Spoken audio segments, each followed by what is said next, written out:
दोस्तों, अगर आप भी अपनी माँ से सच्चा प्यार करते हैं तो हमारे चैनल को ज़रूर सब्सक्राइब कीजिए और इस माँ की कहानी अंत तक देखिए। आपके आंखों में भी आंसू आ जाएंगे। सुनील अपने पत्नी के साथ अमेरिका में रहता है, जबकि उसकी बूढ़ी माँ अकेले इंडिया में रहती है। सुनील के पिता का 3 साल पहले देहांत हो गया था। सुनील 6 सालों से घर नहीं आया। उसकी माँ हमेशा उसके आने की उम्मीद लगाए रखती है। एक दिन सुनील का फ़ोन आया।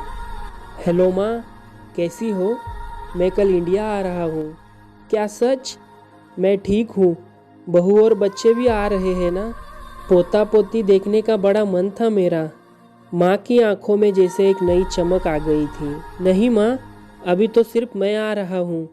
अब हम सभी अमेरिका में रहेंगे। मैं तुम्हें लेने आ रहा हूँ। अब हम साथ रहेंगे। तुम जितना चाहे अपने पोता पोती से खेल लेना।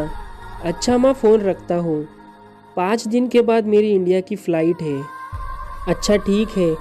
माँ की आंखों से आंसू रुकने का नाम ही नहीं ले रहे थे। आखिर इतने सालों बाद अपने बेटे को देखेगी। बेटा 6 साल बाद घर लौट रहा था। 5 दिन बाद सुनील घर आया। माँ ने बहुत प्यार किया अपने बेटे को। उसका मनपसंद खाना बनाया गया। रात को खाना खाते वक्त सुनील ने अपनी माँ को बताया कि हमें जल्दी वापस जाना है। उसे ज़्यादा दिन की छुट्टी नहीं मिली। सुनील ने माँ को कहा, माँ, जितना भी पैसा, जेवर या कीमती सामान है बांध लो। हम 2 दिनों के बाद अमेरिका चलेंगे। और हाँ माँ, कल मैं किसी प्रॉपर्टी डीलर से बात कर लूँगा मकान बेचने के लिए। बेटा, मकान क्यों बेचना है? ये तुम्हारे पापा ने बहुत प्यार से बनवाया था। यहीं पर तुम्हारा बचपन बीता है। बहुत यादें हैं इस मकान से। माँ, जब हम सब अमेरिका चले जाएंगे तो मकान का क्या करेंगे?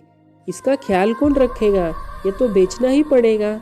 बेटे की खुशी में ही माँ की खुशी थी, इसलिए मान गई। बेटे ने मकान अच्छी कीमत पर बेच दिया और अब सब कीमती सामान लेकर 2 दिन बाद अमेरिका जाने के लिए माँ बेटा एयरपोर्ट पहुँच गए।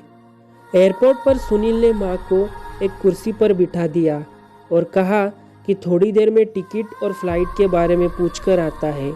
1 घंटे बीत गया लेकिन सुनील नहीं आया।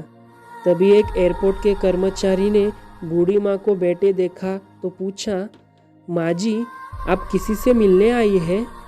नहीं, मेरा बेटा अंदर टिकट और फ्लाइट के बारे में पूछने गया है। उसका इंतज़ार कर रही हूँ। आज हम अमेरिका जा रहे हैं, लेकिन अंदर तो कोई नहीं है और अमेरिका की फ़्लाइट तो 30 मिनट पहले जा चुकी है। कर्मचारी ने बेटे का नाम और पता पूछा और अंदर कुछ पूछताछ के बाद बाहर आकर माँ को बताया कि उनका बेटा तो जा चुका है और कहा कि अब आप घर चले जाइए। इतना सुनते ही माँ की आंखों से आंसू बहने लगे। किसी तरह माँ अपने बचे हुए घर के पते पर पहुंची और रात को वहीं सो गई। जिस नए मालिक को वो घर बेचा था, सुबह वो आया और बूढ़ी माँ ने रोते हुए उसे अपना दुखड़ा सुनाया। मकान मालिक का दिल पसीज गया और उसने बूढ़ी माँ को एक कमरा किराए पर दे दिया।